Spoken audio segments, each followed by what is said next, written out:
Hello, আচ্ছা এসবের মানেটা কি? তুমি কোথায় ছিলে সারাদিন? তুমি জানো আমি কি পরিমাণ টেনশন করছি তোমাকে নিয়ে? কিছু হয়েছে? তুমি ঠিক আছো? তোর ফোন বন্ধ ছিল কেন? আজকে আসুনি কেন? কিছু তো একটা বলবে না? একটাবার তো এটা মনে করবে যে কেউ একজন অপেক্ষা করে আছে, কেউ হয়তো টেনশন করতে পারে। কথা বলছো না কেন সিমিন? হ্যালো?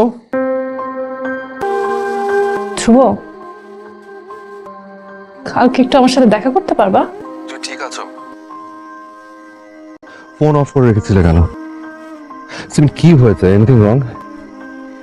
আমার তোমাকে কিছু কথা বলার ছিল। ইনফ্যাক্ট কথাগুলো তোমাকে আসলে আমার আরো আগে বলা উচিত ছিল। কি কথা? ধ্রুব, আমি না অতি সাধারণ একটা মেয়ে, খুবই সাধারণ। আমার জীবনের সবচেয়ে অসাধারণ ঘটনা ছিল তোমার সাথে দেখা। তারপর প্রকৃতির নিয়মেই হয়তো আমরা কাছাকাছি এলাম, বন্ধুত্ব হলো। আমি তোমাকে কাঁদে কেন বলো? ধ্রুব, আমি এরকম না। তুমি আমাকে যেরকম দেখছো বাইরে থেকে, আমি ঘরের ভেতর সম্পূর্ণ আলাদা একটা মানুষ। সিমিন, আমি সিমিন, আমি তোমার কথা কিচ্ছু বুঝতে পারছি না। আমাকে একটু খুলে বলবে কি হয়েছে?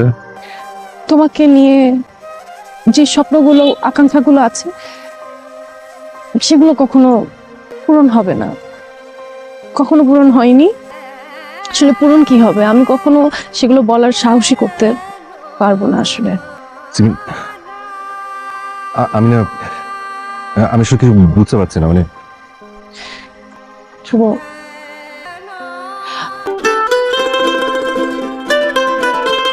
আলহামদুলিল্লাহ। এই কথাগুলো তোমাকে আমার অনেক আগে বলা উচিত ছিল। সরি শুভ, আমি বুঝতে পারিনি। আমার কাছে মনে হয়েছে যে এঙ্গেজমেন্টটা আমার জন্য একটা স্বাধীনতার পথ খুলে দিচ্ছে। আমি উঠতে পারবো ঠিকই, কিন্তু ডানা ঝাপটে আমি আকাশ পাড়ি দিতে পারবো না। আমাকে তুমি ক্ষমা করে দিও, আর তোমার সাথে আর কোনো যোগাযোগ রাখতে পারবো না। বিয়ে বিয়ে কবে তোমাদের? Next week. তো সিমিন, আমি প্লিজ আমাকে আমাকে বলো না তুমি কিছু, আমি শুনতে চাই না।